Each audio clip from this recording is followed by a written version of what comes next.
Hey class, I wanted to pop in and talk to you a little bit about the fallacy rhetorical essay.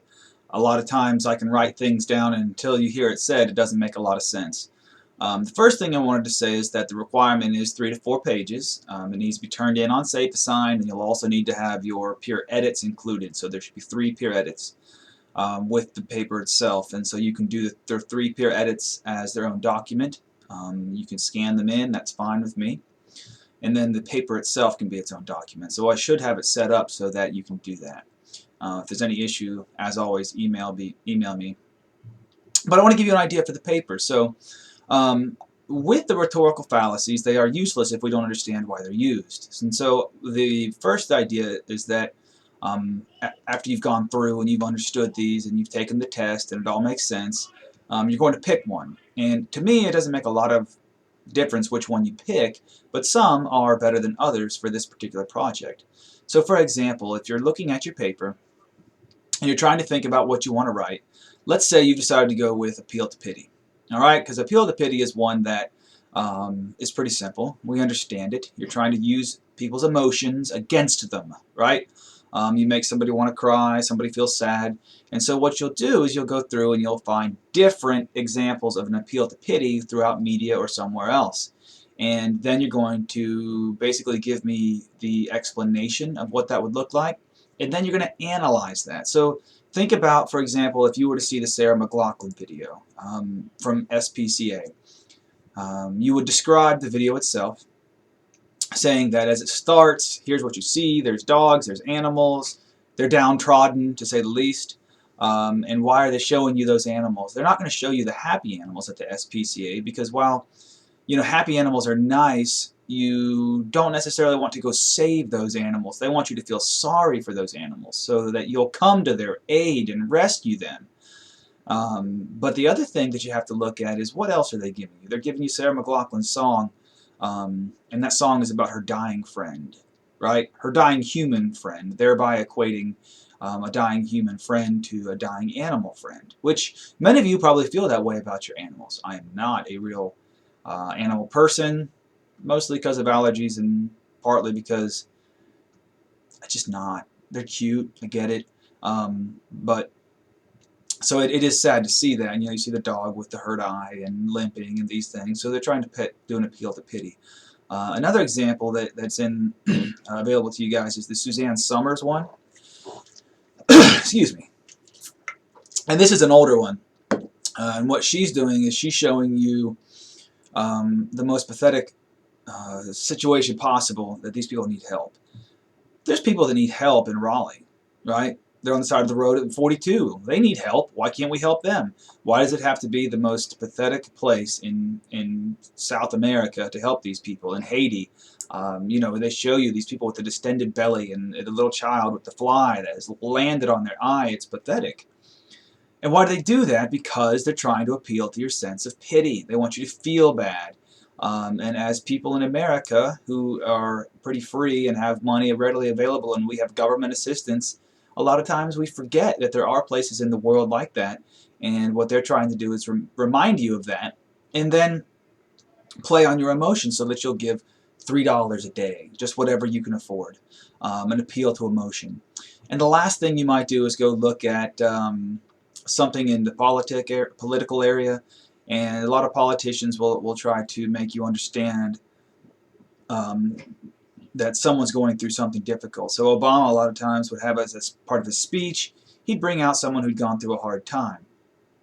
Some mother who needed Obamacare, who didn't have insurance, and you felt sorry for her.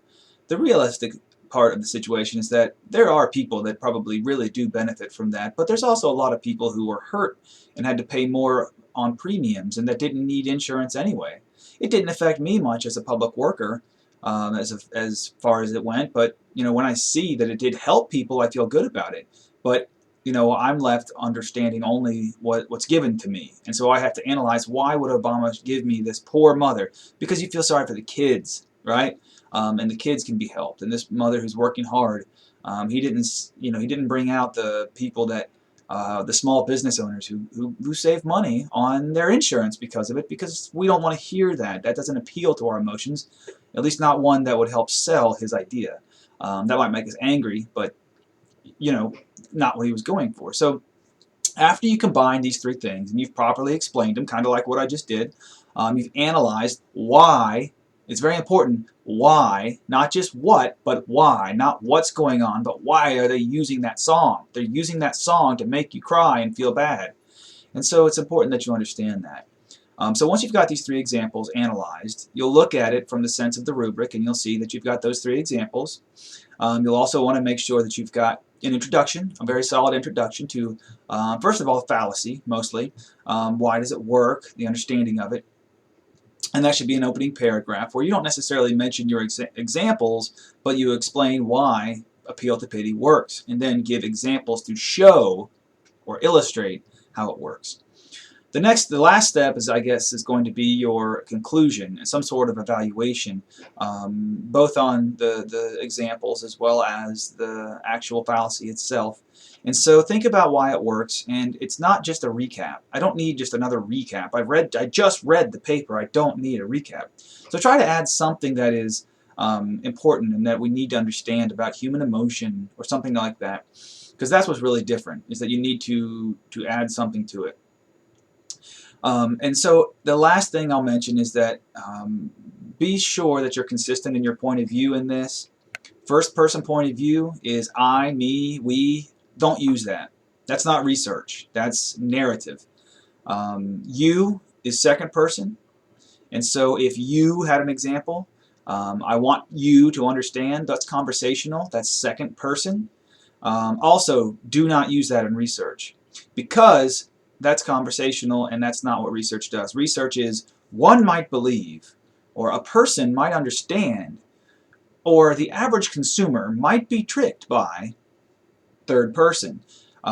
That's something that will be, you'll lose credit for on the rubric, as well as grammar and other things, and MLA formatting. So the last piece to all this is your works cited page, as well as your in-text citations. You need to have a works cited, because it's a research, and even if you've just found a YouTube video, you need to put it as a source. Consider it works cited light for now, and then put it internally, right? Put it in the parentheses, and the period goes after the parentheses.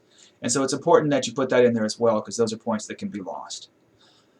Alright, there isn't a whole lot more I can tell you at this point. I do want to make sure you pick a actual fallacy that's going to be easy to use. Some of the ones that might be more difficult would be something like bandwagon. Why is it bandwagon? I get it. Ideally, everyone's just trying to fit in. Not a lot of analysis after that, but so don't just pick the ones that you know. Go through and actually take some time to find ones that would be good. So, for example, maybe ad hominem. Look at it. Why would they attack someone's character rather than actually trying to just discuss matters at hand? If you're into politics, that's a really good one.